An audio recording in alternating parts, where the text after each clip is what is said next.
labai gerai Visockis pasakęs, kad už kalnus gali būti geriau tik tai kalnai, kuriuose tu dar nebuvai. Nes nėra tokio varianto, kurie kalnai yra geresni, gražesni. Koks skirtumas, kad ten Himalajai eina į viršų, kaip reikia, ten iki 7 km, ar ten Alpės 5 km. Vis tiek yra netgi tam tikrom linijom kalnai, jie labai skirtingi. Ir kiekvienas žmogus turbūt atranda kažką tai savo.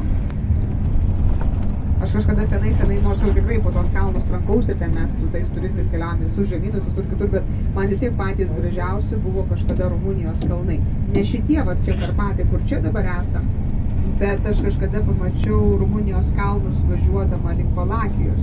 Tai ten buvo visur vien tik tai girios, beveik niekur nebuvo nieko gyvenamo. Ir vienas mažas vienuolinukas matėsi vienoje vietoje, ten viskas, ten buvo kažkas wow. O šitie kalnai jo, jie gražūs. Jie labai vaizdingi, ten nieko jiems taip prikišė.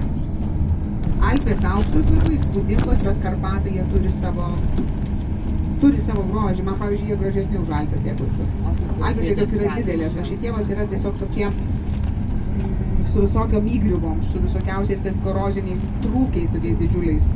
Nu, jie kitokie kalnai, jie visur ten tos samanytės dar tokios specifinės.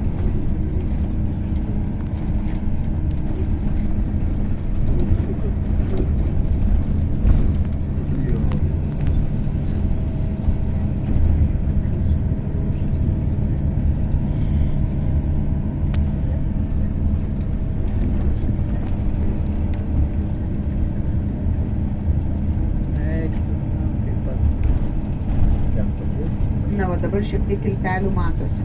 Paskui labai gerai matysi tos kilpelės, kai būsim pačiam viršų. Tada jau matysite, ką reiškia 8 U forma. Nes atsivers tada visas tas toks susivingiavimas.